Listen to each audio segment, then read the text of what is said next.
All right, good morning. Happy Memorial Day weekend. Great to have you here. I am so excited to be here this morning.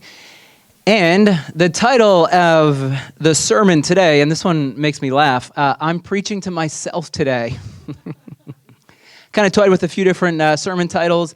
I feel like this one encapsulates what I want to talk about this morning. And as we move along, I'll unpack exactly what I'm talking about as we go. And this sermon is a sermon from what I'm experiencing right now and what I know many of you are experiencing.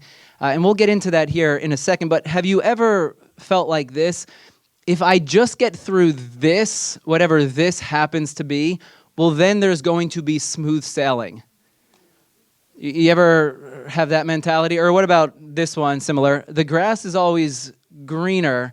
You look at where you are in life, what's happening, the context of your life, your situation, you think, ooh, man, it's so much better over on that side.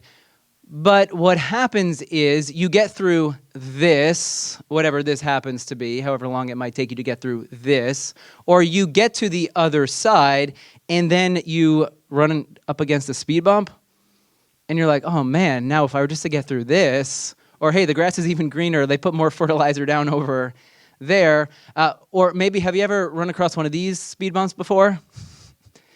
I mean, we're not talking like these are bad enough, but then one of these, and you realize you can't go back, because sometimes you're like, oh, this is worse than this, and the grass was actually greener back over there than where it is here. I wish I could go back to an earlier or a simpler time in life, but then you come across these speed bumps with spikes and realize, well, I just have to keep moving forward. Yeah, I spoke to, well, for me, I guess I'll start with myself because I'm preaching to myself today, so I guess that's a great place to start. This week has been one of those weeks that just, you ever been there before? It like crushes your soul, and you wake up morning after morning, and you're like, oh my goodness, is today going to be a repeat of what it was before? And unfortunately for me, this year has kind of been like one of those years. It started, I've never missed a Sunday before. I missed a Sunday earlier in this year because I was knocked out with the flu. I mean, I had it so bad. I passed out one night. It was bad. It took me a long time to recover from that, and I just feel like I haven't fully recovered. We've been dealing with some recurring sinus issues and things, and my goodness, it's been one of those weeks, one of those months, one of those years, and we're already 5 months into the year, so it's not like it's a little blip on the radar. It's a pretty big chunk of time already. And so for myself, I need to be reminded of a particular message, but also this week, just this week, we're not talking about weeks ago, just this week, I have spoken to a few of you who are going through it yourselves. And there's things in life that come up and they're unexpected, things that you never wished for. There's the messy things that just erupt in life. There's heartache that happens. And I have spoken to a number of you this week about what you've been going through, and it's crushing. It's difficult. And sometimes it feels, you're wondering, how am I going to be able to put the one foot in front of the next? Like, how can I possibly take the next step? You look at your situation, your circumstances, and it just feels so defeating. So for myself, for you, for all of us today, I want to talk about how to keep going. How to build resiliency when it feels dark, directionless, hopeless. Because I need it. I know some of you need it. Chances are we all need it because we all run across those speed bumps in life. And sometimes it feels like it's not just one speed bump in front of you, it's one after the next, and you feel like, my goodness, will I ever make it through this road? But not only will I make it through this road, but what is on the other side of that hill? It's like, okay, I could get through the next 15 speed bumps, but then what is on the other side of that speed bump? So this morning, this is sort of a medley of previous sermons that I've given over the past 10, 15 years, the things that I have learned and what I know I need to be reminded of, the things that I constantly go back to time and time again when I am going through one of those moments when it just feels like someone has turned the lights out. So we'll begin 2 Corinthians chapter 12, the Apostle Paul. Therefore, in order to keep me from becoming conceited, I was given a thorn in my flesh, a messenger of Satan to torment me. 3 times I pleaded with the Lord to take it away from me, but he said to me, "My grace is sufficient for you, for my power is made perfect in weakness." Therefore, I will boast all the more gladly about my weaknesses, so that Christ's power may rest on me. That is why, for Christ's sake, I delight in weaknesses, in insults, in hardships, in persecutions, in difficulties. Any of you, can you say this? I know I can't. For when I am weak, then I am strong. Now, let's talk a bit about this thorn. What is this thorn that Paul is talking about? If you were to look at the commentaries, different scholars, people have varying ideas about what this thorn could possibly be. Very, very different ideas about what Paul is talking about. I would say it doesn't necessarily matter what this thorn is. The thorn is universal. We all have thorns. It's true. It's a universal principle. What was Paul's particular thorn? I'm not sure. What is your particular thorn? I don't know. But here's what I do know about the thorn. The thorn was there to torment Paul, which is quite odd. Like, what in the world? That makes absolutely no sense. Why would God allow a thorn to be present in Paul's life? Why would God allow thorns to be present in our lives? If we're following Jesus, if we're trusting in God, well, why would these thorns not be taken away? Well, torment comes from the Greek word kalaphizo. And here's what it means, as if thorn isn't bad enough. To strike with the fist. Have you ever experienced a thorn in your life and it feels like something is just repeatedly striking you with a fist in the face? That's what Paul's talking about. Pretty extreme. To treat violently. To make the blow sting and crush. There's something in Paul's life that is stinging and crushing him. He is admitting that it is there. The idea is striking with something sharp and painful, sticking deeply in the flesh so that it remains there. A thorn tormenting Paul, this is not a pleasant experience. And unfortunately, what Paul is saying by using this word here, it's not a one-time experience. It's recurrent. You ever experience something in your life, you feel the pain of it, and then it doesn't simply go away, but it remains. It lingers.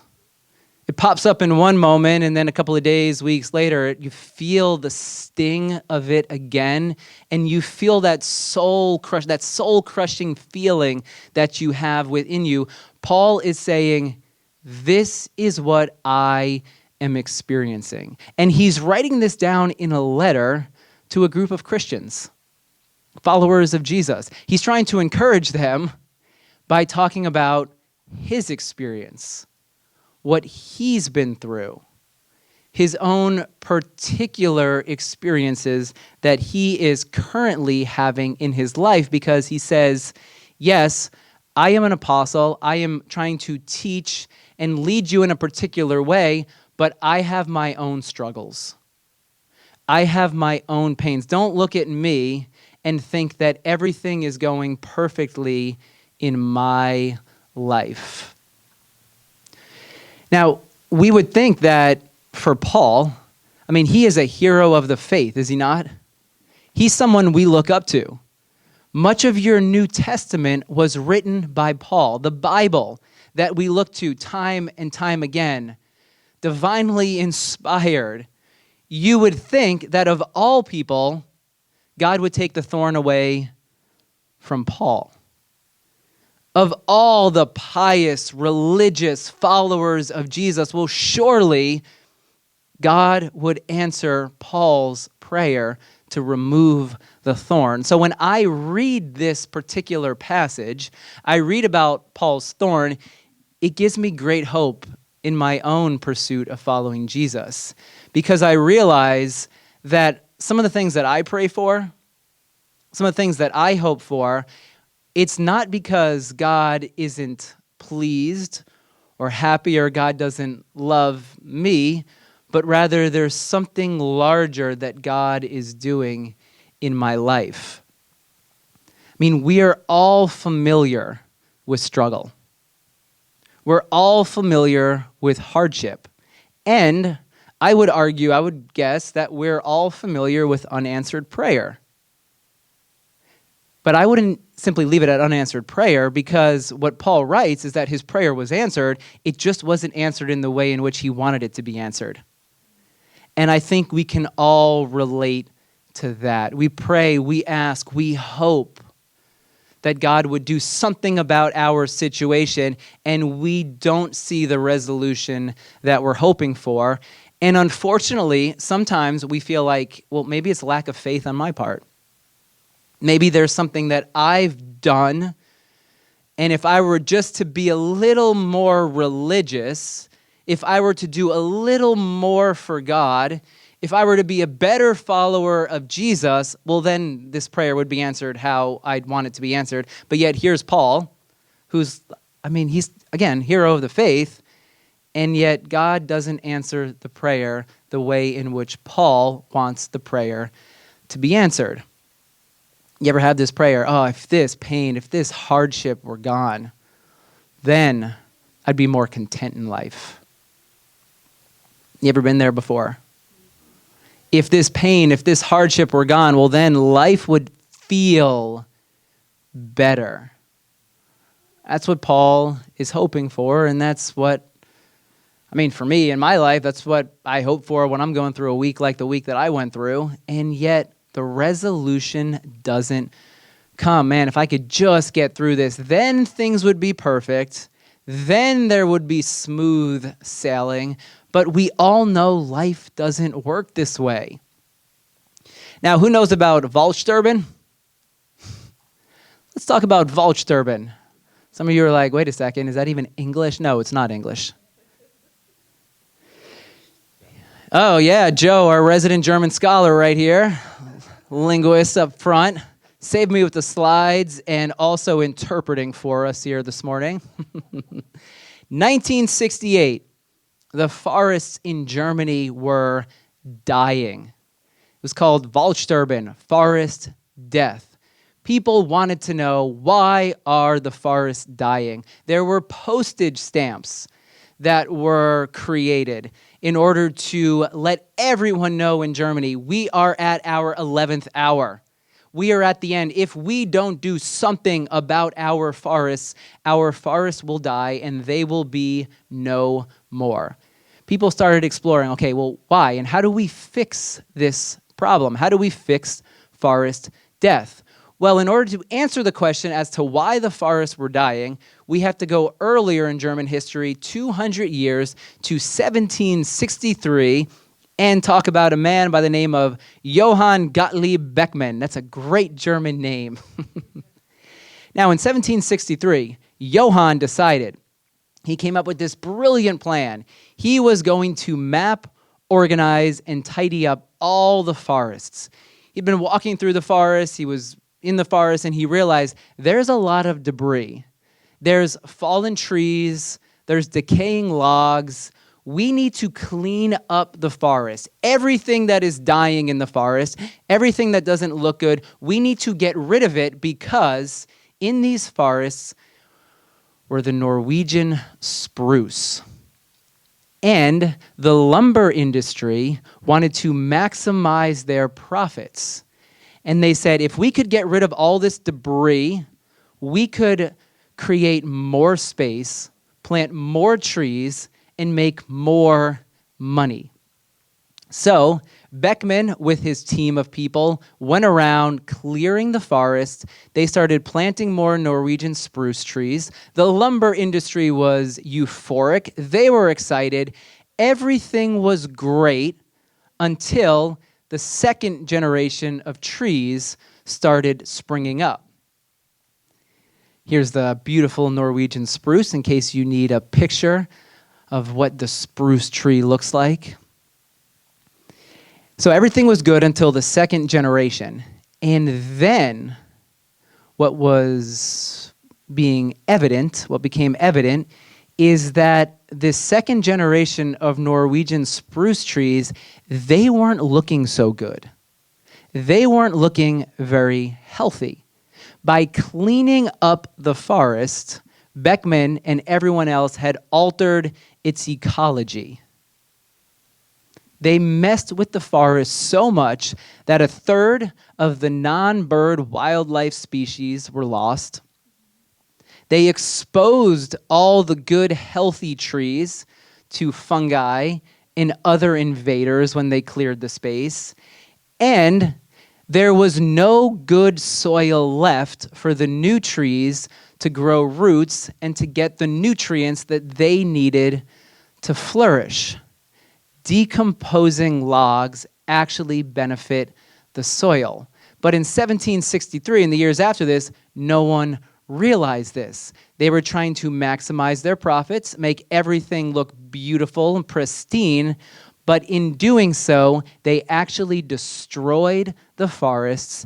And for the German people, they felt like this is the potential end. If we don't do something, if we don't find a way to reverse this, we will have no more forests left. So, anyone want to guess how they went about saving the forest? Yes, they reintroduced dead logs.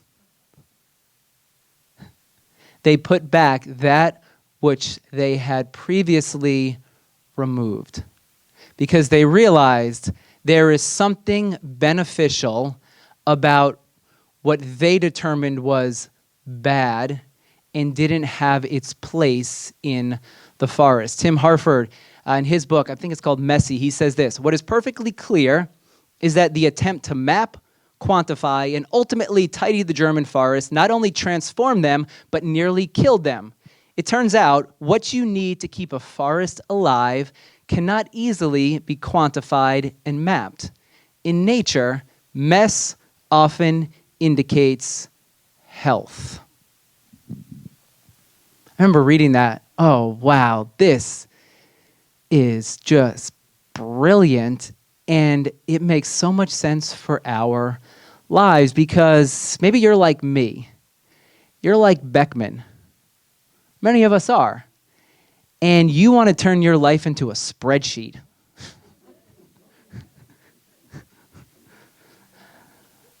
Is that nervous laughter? You want to quantify it all. You want to know what the next 5, 10, 15 steps are going to be.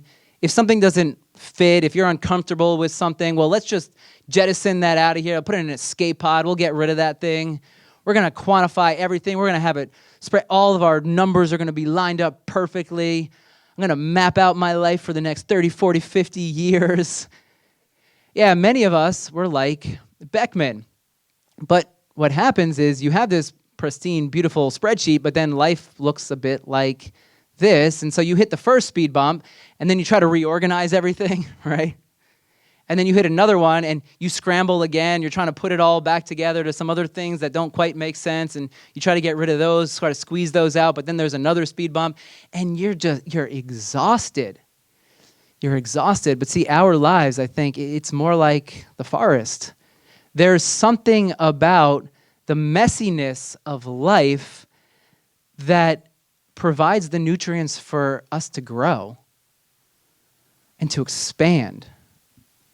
And I think that's what Paul is learning in his life. He doesn't want the thorn. Of course not. None of us want thorns. We don't want a tormentor that's going to strike us violently with a fist again and again. I mean, who would sign up for that? No one would sign up for that. But Paul has come to this realization as he shifts his perspective that he now sees the thorn as a teacher. The thorn is a catalyst for his growth. See, the removal of the mess in the forest, it led to death. When we remove all the mess from our lives, and I understand there's different ways to quantify mess, and there is some mess that we should get rid of. Yes, I understand this. But when we try to remove everything that is uncomfortable in our lives, it's almost as if our soul doesn't have the nutrients that it needs to grow and to flourish and to learn how to trust God with our lives. And Paul is now passing this truth on to the Corinthians. So here's a few things that Paul has learned that I think, for me personally, helped me tremendously to build resilience, and I hope will help you in those moments when it feels hopeless and it feels like you're staring into the abyss.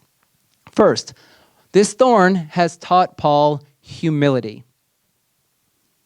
None of us, no matter how many spreadsheets we create, can control life. And along with that, we cannot control God. No matter how religious our prayers might sound, we can't force God to bend his will with everything that we desire to see happen in our lives. So it taught Paul humility. Paul prayed, he asked, God answered in a different way, and that humbled Paul. And I would argue it grew him even more than he would have grown if God had removed the thorn in that first prayer. Because this thorn is keeping him reliant on God. He talks about Christ's strength that he has now found. He has tapped into this deeper, more powerful strength that is not his own. So Paul has learned humility. You can't control everything in life. And the sooner we realize this, the better life will be, the less exhausting life becomes. You ever feel like you're on a treadmill trying to control life? It's getting nowhere, and you're just wearing yourself out. True life is not found in perfection, life without any speed bumps, but true life is found right here in this moment, where you find yourself, speed bumps, thorns, mess, and all. Life is found here, not on the other side. Which then, second thing Paul learned, you can read that later if you want. Philippians 4, you can learn how Paul learned to be content. Accept reality for what it is. Paul learned to accept reality for what it is. Here's the greatest example I have ever seen of this. 1914, massive fire at Thomas Edison's labs. Ruined everything, his life's work. How did Thomas Edison respond? Hey, go get your mother and all of her friends. They're never going to see a fire like this again. His life work, up in smoke. Hey, go get your mom. Like, this fire, whoo, crazy. Never going to see anything like this again. Then, next day in the newspaper, although I am over 67 years old. For anyone over 67 years old, close to 67 years old, your life is not over. I love this perspective. I am over 67. For many of us, you turn 65 and then life is straight down. No. Thomas Edison, 67, is like, hey, although I'm over 67, I'm going to start all over again tomorrow. I'm going to keep going. It is what it is. I understand, yes, all this that I had poured my heart, my soul, my time, my energy into, it is gone, but it's okay because I will start all over tomorrow. First, let's look at the fire because, come on, let's just be wowed by that. And then I'll pick up and I'll start again. I've been through a lot of things like this, and chances are many of you have as well. Maybe your lab hasn't blown up and went up in smoke, but we've all been forced to begin again. We've all been forced to confront the pain and the hardship that we go through, and the next morning we have to decide, are we going to throw in the towel, or are we going to get up and start all over again? I mean, think about the power of resurrection. It's all about the new. A new beginning, hope in the midst of darkness. I've been through a lot like this. It prevents a man from being afflicted with ennui, And what does that mean? I remember I had to look this up when I first read this. Joe probably knows what it means. A feeling of listlessness and dissatisfaction arising from a lack of occupation or excitement. We all need some good excitement in our lives.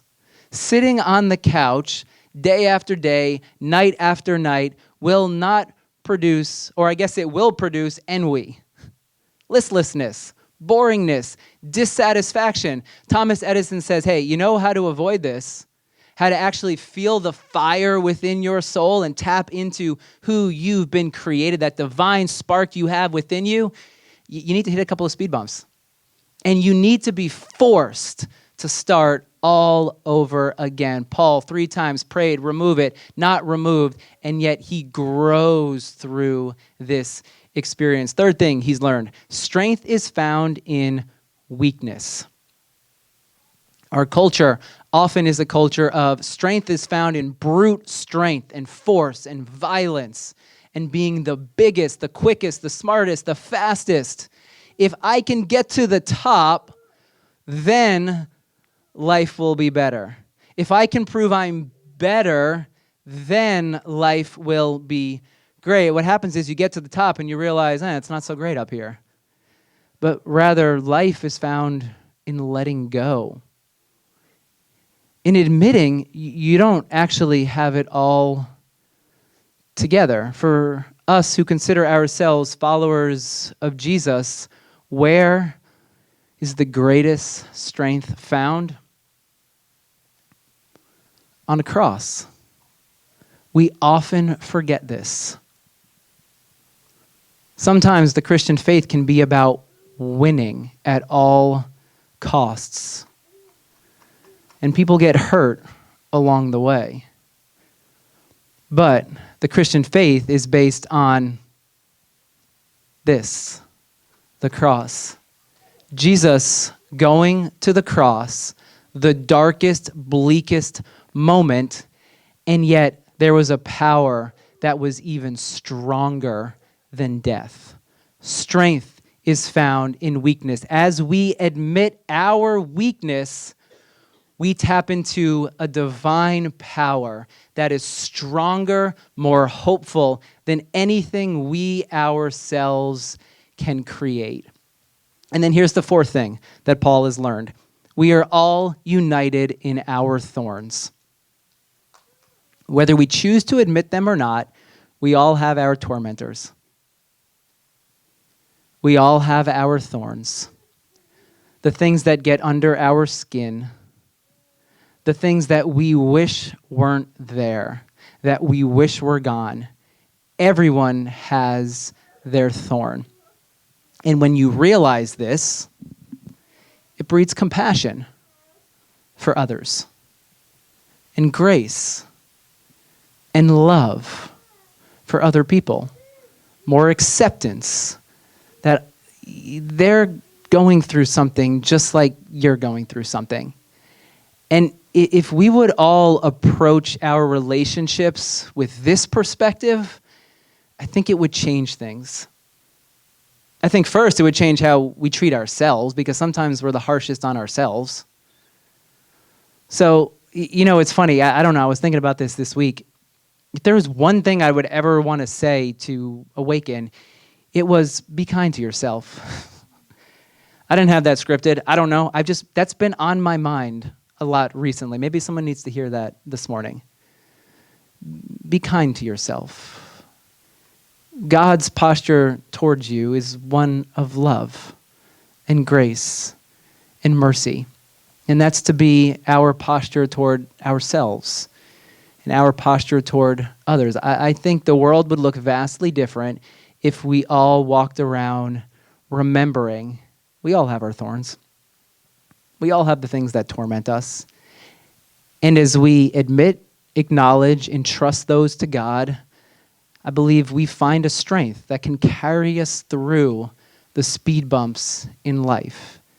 And as we acknowledge that others have those thorns as well, I think it produces this divine love within us that we can then pass on to others to be with them in their moments of struggle. Because that's what we all want, a group of people who can support and encourage and be with us on this journey of learning to manage the thorns.